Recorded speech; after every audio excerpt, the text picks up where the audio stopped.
Ikaduha na to ni nga deworm sa to ang iring para healthy gi-rescue. December 23 karon sunod nga deworming ani kay kada kuan man ni siya i-deworm kada duha ka semana.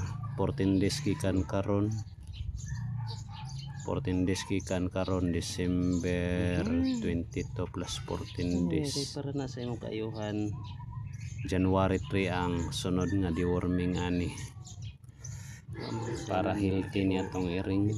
Dito kami Gawas nga ato ni silang gina-rescue, ginapakaon. So ato asad ning kwaon ang ilahang mga bitok kay para maka-survive ni mga iring nga healthy man noon siya, pero panigurado lang ni ato ang wala gid sila ibitok para layo sila sa mga sakit. Para